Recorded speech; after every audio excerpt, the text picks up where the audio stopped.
ચંડોળા તળાવ વચ્ચે cricket pitch, આ સાંભળીને આપને નવાઈ લાગશે, પરંતુ આ હકીકત છે. અમે ચંડોળા તળાવના વિસ્તારમાં આવ્યા, ડિમોલેશનની કામગીરી નિહાળવા માટે આવ્યા હતા. આ સમયે અમને ક્રિકેટ પીચનું જોયા કે આ ક્રિકેટ પીચ દ્રશ્યોમાં આપ જોઈ શકો છો તેમ સિમેન્ટિક ક્રિકેટ પીચનું અહીંયા નિર્માણ થયેલું છે. જેમ મેચ રમાતી હોય, પ્રોફેશનલ ટુર્નામેન્ટ રમાતી હોય તે પ્રકારની સિમેન્ટિક ક્રિકેટ પીચ અહીંયા બનેલી આપ જોઈ શકો છો. તો આ ક્રિકેટ પીચ કોણે બનાવી, આનું નિર્માણ ક્યારે થયું તે એક સવાલ રહેલો છે. કારણ કે ચંડોળા તળાવ એ આખું ગેરકાયદેસર વસાહત છે. દ્રશ્યોમાં આપ જોઈ શકો છો તેમ આ ચંડોળા તળાવ વિસ્તાર છે અને અત્યારે મેગા ડિમોલેશન કામગીરી ચાલી રહી છે. મોટી સંખ્યામાં પોલીસ જવાનો પણ ઉપસ્થિત છે. કોઈ અનિચ્છનીય ઘટના ન બને તે માટે પોલીસ જવાનો તૈનાત કરવામાં આવ્યા છે. છેલ્લા 4 થી 5 દિવસથી અહીંયા ડિમોલેશનની કામગીરી ચાલી રહી છે. ડિમોલેશનની કામગીરી જોવા માટે જ અમે આજે અહીંયા આવ્યા હતા.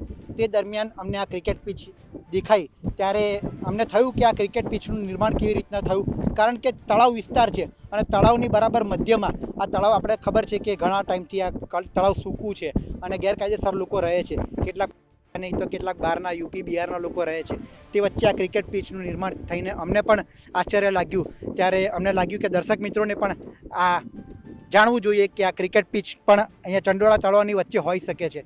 તો આ નિર્માણ કોણે કરેલું છે, અહીંયા ક્રિકેટ લોકો રમતા હશે તે પણ એક સવાલ છે. તે બધા વચ્ચે આ ક્રિકેટ પીચ જોઈ અને અત્યારે જે પ્રકારે ડિમોલેશન થઈ રહ્યું છે, ડમ્પરિયા આવી રહ્યા છે, મોટા પ્રમાણમાં ડિમોલેશનની કામગીરી ચાલી રહી છે. ડમ્પરો એક પછી એક આવી રહ્યા છે અને ડિમોલેશનનો જે કચરો છે તે ઠાલવવા માટે બહાર જઈ રહ્યા છે.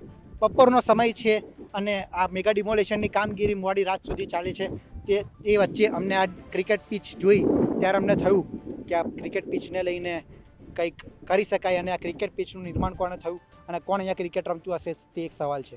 આવા જ વિડીયો માટે આપ જોડાયેલા રહો ગુજરાત તક સાથે. નમસ્કાર.